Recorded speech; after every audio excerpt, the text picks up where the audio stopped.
November 16th will of course be a great night of boxing, as it will be Golden Boy's Latino night, headlined by Zurdo Ramirez taking on Chris Billam-Smith in a unification fight.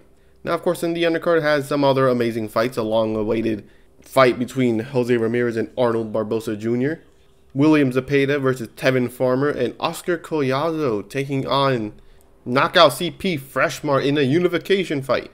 And of course Oscar Duarte is on the card. Of course, unfortunately, he will not be fighting Kenneth Sims Jr., which sucks because that was like my favorite to fight. But the late replacement is a pretty good fighter. Speaking of the late replacement, it is Bortazan Akhmedov. 10-3, 9 wins by way of knockout. You might be saying, that record doesn't seem that good. But his losses will make a lot of sense. His first loss was against Mario Barrios, back when he was undefeated and super lightweight, unanimous decision. But Akhmedov was dropped twice, so that probably is what gave Mario Barrios the win, right?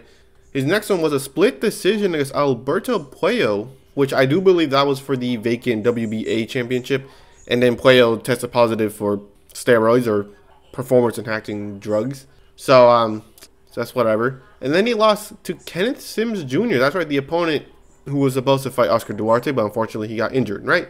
Majority decision. That was a close fight and a very exciting fight.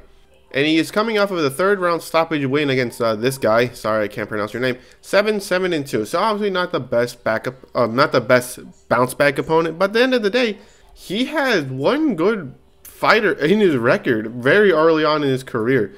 And it's weird. Literally his fifth fight was against Ismael Moroso. That's right, the guy that should have beaten Broly. The guy that knocked out O'Hara Davis. Now, of course, he did not win his last fight. But at the same time, dude's been old for like forever. So, like, whatever. He knocked him out in the 9th round. But one thing is, actually, he fought Barrios. Obviously, he still has less than 15 fights. So obviously, all of these fights are impressive. Like, fighting Mario Barrios with like less than 10 fights is good, right? But he has been knocked down quite a bit. He's been knocked down against Barroso. He's been knocked down against Barrios. And although he hasn't been knocked down against Puello or Sims, or Kenneth Sims Jr., they're not really known for their power. So we'll just ignore that, right? But of course, he is facing Oscar Duarte, 27-2, 1 draw, 22 wins by way of knockout, and 1 loss by way of knockout. Of course, he is coming off of the 9th round stoppage win against Jojo Diaz. Of course, that is the first person to stop Jojo Diaz. But of course, that is still a fight that is probably we're going to talk about for some reason, right? Before that, he lost to Ryan Garcia via 8th round stoppage loss. That was his comeback fight. But before that, he lost split decision to Adrian Estrella, 28-3. But besides that, Duarte is quite a good fighter. You know, you don't really expect him like, oh, this man doesn't seem like the best, right? He seems very basic. But of course, he has power, good pressure, and he's very durable. Now, of course, he did get stopped by Ryan Garcia, but Ryan Garcia is also known for his power. So we'll just ignore that, right? But his nickname is, I think, I'm pretty sure, is the Migraine. So obviously, you know, this man punches hard and it gives you a headache, right? But besides that, this is a very good fight. Because although this guy only has 13 fights, people are like, oh, but who is this guy? This guy's good. Unfortunately, he's not going to beat Duarte. Even with the whole late replacement and all that stuff, Akhmedov, he kind of gets tired in the fight. He got tired against Kenneth Sims Jr., but Sims Jr., he kind of just outlasts you. Like, yeah, he doesn't have enough power to hurt you, but he will make you fight a lot, and he will exhaust you. I don't know how that works, but he just somehow works. Of course, Mario Barrios back at 140, good loss, especially because it was close. He was dropped twice, which pretty much ultimately lost him the fight, but hey, whatever. Lost split decision against Alberto Puello, but then again, the other two were the same. It was 117, 111 for Puello. So maybe he got the weird scorecard, not Puello, right? But you never know. Bad scorecards appear all the time. But one thing is, that dude's going to look good. He's going to look good. He has his footwork, obviously. He has his power. He can hurt Duarte, right? But the difference is Duarte is durable. He has pretty good defense. Not to the body, so maybe Akhmedov might do something to him, to the body. But he can get something done, especially with the whole late replacement thing, you know, surprising Duarte. But for the most part, if Duarte, which he most likely will, get out of like the first 5 rounds, he's just going to stop Akhmedov. He's going to stop him. Because look, he can hurt Duarte. I just don't think he can fast enough before he tires himself out, right?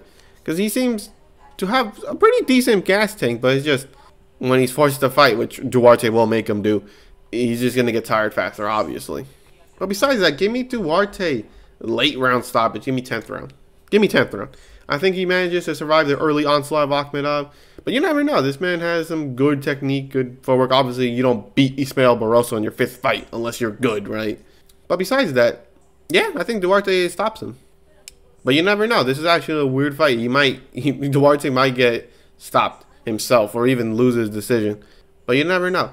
You know, you don't lose 3 times without coming back with a hunger, right? But besides that, the unification fight between the WBO champion Oscar Collazo and the WBA champion Knockout CP Freshmart. You may be wondering, why am I calling him that? Well, I can't pronounce his name. But Freshmart is 25-0, 9 wins by way of knockout. Of course, he is the WBA minimum weight world champion. Now, of course, he is coming off of some good wins. Obviously, 18-1 Robert Paredo, 10-0 RR Andalez, Toto Londero. Obviously, he's a champion. He's pretty good, right? He has somewhat got some knockouts recently, so obviously, he still has some pop, obviously.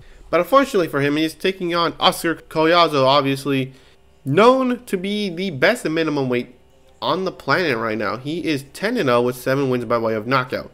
He is coming off of the unanimous decision win against Gerardo Zapata. Obviously, Zapata, he's very durable. But then before that, he knocked out Ramirez Gutierrez, 10-1, 3rd round stoppage win. Dude's good. Dude's a good fighter. He has nice footwork. He has nice powers. He has nice combination. Now, of course, I think he was hurt against Zapata, but like that was more because he was like an idiot and kind of like jumped in for no reason. But I think he kind of figured that out. I mean, he has 10 fights, so obviously the experience goes to Freshmart.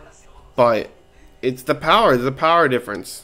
I do think that'll be the one that really gets Collazo the win, because this man is good. He has good combinations. He has good footwork, and he has good stuff, right? But it's the power. You know, the other guy's good too. Obviously, everyone knows that. But the one thing is, Freshmart does have something that could benefit. Obviously, would benefit him. That's his whole style. Is that he is really aggressive, like pretty aggressive. And of course, obviously, how do you stop some dude from utilizing his footwork? Well, just be in his face all the time. You can't really get footwork done when you're in his face all the time, right? But he has some good body work too. But it's just the fact that I don't think he could really threaten Collazo early on. You know, try to discourage him. I don't think that's going to happen. I do think he's just going to clip him and not stop him. No, this fight's going decision. I think Freshmart has too much heart, and he'll fight. He'll fight. He'll fight to the end of the round or end of the fight, right? So obviously it's going to be tough for someone like Collazo to stop him, but I do think this will be a close fight because Freshmart's just sheer work rate obviously will be enough to win him quite a bit of rounds. But I think Collazo lands the biggest shots, the more accurate shots, and overall looks the cleanest in the fight. So I do think he might win 8 rounds to 4, 7 rounds to 5, somewhere around there. This is a good fight. Unification fight. Can't go wrong with that. But yeah, I think I got Collazo beating Freshmart decision. Very close fight. But besides that, another one, but this one is not seen as great, right? It will be William Zepeda versus Tevin Farmer. Now, of course, Tevin Farmer is 33-6, with 1 draw, 8 wins by way of knockout, 2 losses by way of knockout. Of course, he was the former IBF champion before losing his title to Jojo Diaz. Now, of course, he has defended it quite a bit of time, so obviously there's that. And he's faced quite a bit of people. Of course, he has beaten people. Well, no, he has not beaten people like it, but he has beaten people like Ivan Redchek. Pretty good fight, especially back when he only had 1 loss. Angel Luna, very good fight.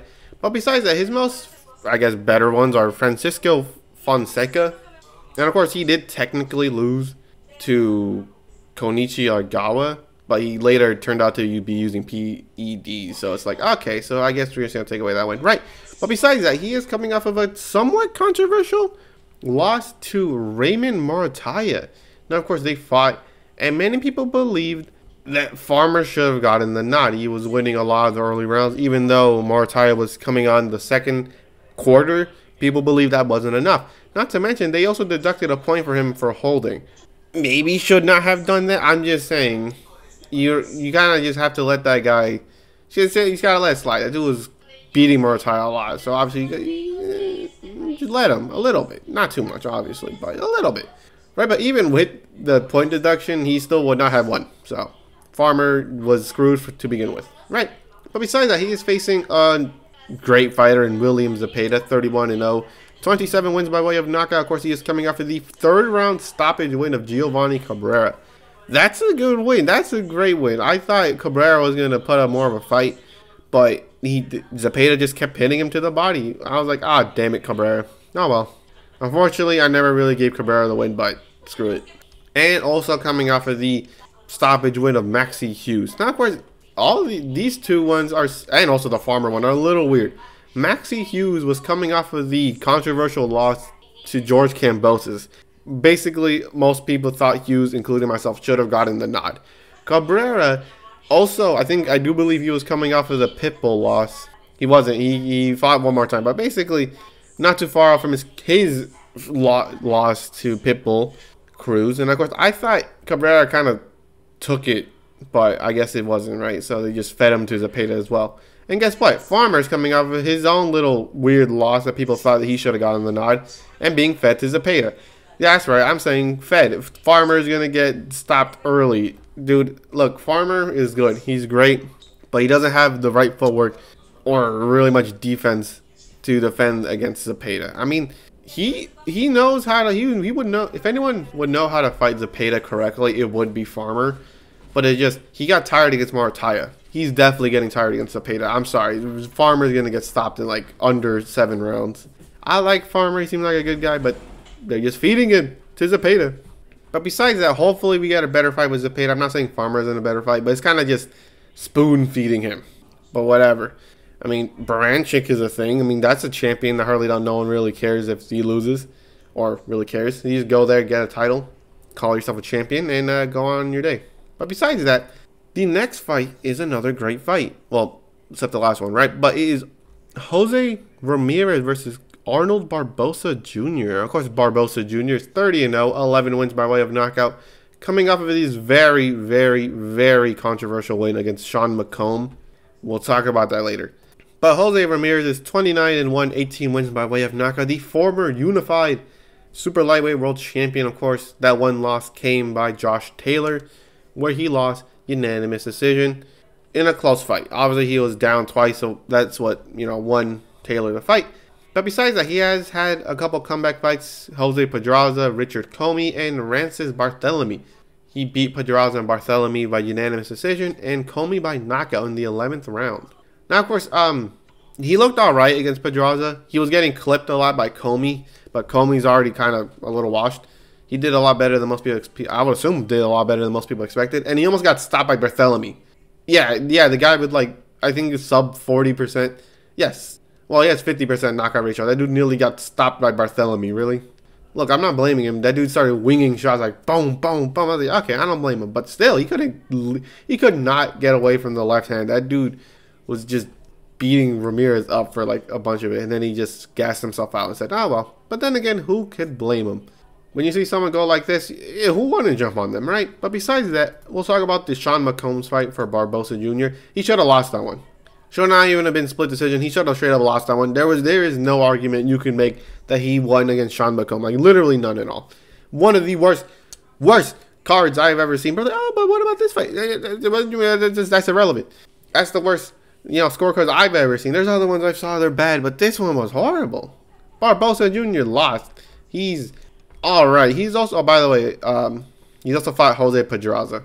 He actually did slightly better, but also not that much better. He also beat in the 16-0 Danielito Zorrilla. That one was a little less close, but he should not have gotten the win against Sean McComb. I'm sorry, there's no way. He lost that one. It should have been 29-1, but whatever. Right, both of them are coming off of some very awkward wins, but the worst one is Barbosa Jr. But besides that, luckily for Barbosa, Ramirez will not be using angles and slick maneuvers like McComb does. He's going to be coming to fight. Luckily for Ramirez, Barbosa will not be flinging that left hand all the time. So obviously, Both of them are fighting people who are a little bit more suited to their style. But the difference is who's going to win. It's going to be Ramirez. Actually, I don't know. Ramirez, he's not washed, but I don't know. I don't know if he's still as good as he was before fighting Taylor. I don't know. So who's going to win? I don't know. Both of them looked horrible in their last fight. I mean, Ramirez only started getting punches off because Bartholomew quite literally just stopped punching back. And Barbosa Jr. just got outboxed like the entire fight. All I'm saying is I think it might favor Barbosa Jr. a little bit more. See, Barbosa is a little bit easier to explain because the main difference is that Barbosa fought against a dude with good footwork. Ramirez has some good footwork, obviously. He's not a bumbling buffoon, right? But he's not the same as McComb. Well, Ramirez just couldn't get away from a left hand. I'm just saying anyone could have done that. So I think it slightly favors Barbosa. Split decision win. I think it's gonna be a very close fight. I think. You never know. Ramirez could pull it away. I think he can. But I just think the change of styles would better suit Barbosa.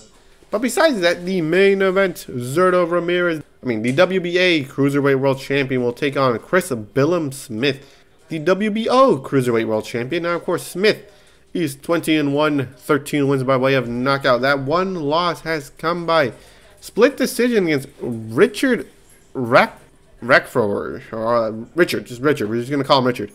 But don't worry, he later avenged that loss in his last fight. That's right, he avenged that loss where he beat him. Still a somewhat close fight, but much more unanimous decision, you would say.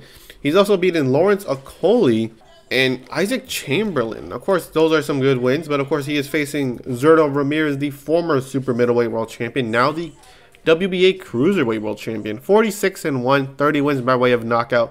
Of course, he is coming off of his unanimous decision win against Arsen Goulamirian, where he beat him and took his WBA Cruiserweight World title. But before that fight, for his comeback fight after losing to Dimitri Bivol in a pretty not close fight, he fought the former WBO light heavyweight world champion Joe Smith Jr., who he beat essentially almost every round. But of course, Smith Jr. had his good moments. Unfortunately, Smith has basically, I think, retired again, which sucks because I don't know, I'm just saying, I feel like he could have got something done in Cruiserweight, especially because the WBC champion kind of seems unknown, so he could have just silently went after that championship. But whatever, maybe it's the best, right? But besides that, these are some very good fighters. Of course, Zurdo Ramirez kind of switched up his style. He kind of started utilizing a little bit more of his footwork as being a natural southpaw, obviously using the angles a southpaw gets.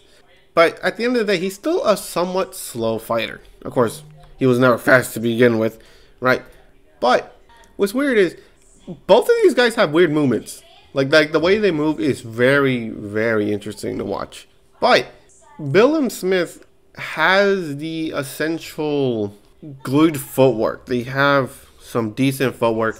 Billam-Smith has the better, somewhat combinations, but Zurdo also has it. The way it's going to go is simple. I think Zurdo Ramirez will beat Billam-Smith only because I do think that the natural angles that he gets as a southpaw should be enough to edge him a few rounds. Now, of course, Billam-Smith has some good power. Of course, he has some good pop, and he is good at, thinking on the fly. So, I think in exchanges, I think Billam-Smith might be the better one in the exchanges.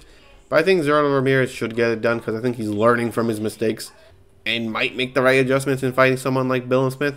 Especially because Zurdo Ramirez is one durable dude. So, like, from round 1 to round 12, I don't think he's going to get hurt.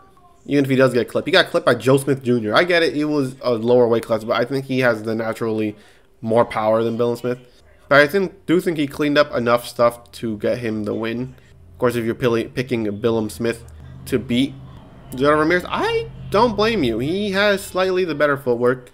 Although he won't have the angles. He would technically be the naturally not flat-footed guy. But I do think Zurdo Ramirez is, output. And of course, like I said, I keep saying it, southpaw angles, right? I keep saying it. But he's been using it now instead of last time, right? And also because Billam-Smith is no Dimitri Bivol, so that's also a thing. But besides that, it is on BoxRec anyways. The number 1 and number 2 cruiserweights fighting. Jaya Pataya number 3. I could not tell you. Could not tell you at all. But besides that, I got Zerto Ramirez winning decision. I do think that he will manage to win enough rounds, or at least steal a bunch of close ones to get him the win. This is going to be a close fight. Billam-Smith is, I guess you could say, the natural cruiserweight since he's been fighting there. While Zerto Ramirez has only fought twice at cruiserweight. And also the last one wasn't even a cruiserweight. It was like in the middle. But besides that, yeah. I got Zerto Ramirez by decision, Arnold Barbosa by decision, William Zepeda under 7 rounds, Oscar Collazo decision, and Oscar Duarte via stoppage. But that's the end of the video. Hope you enjoyed it, and I'll catch you in the next one.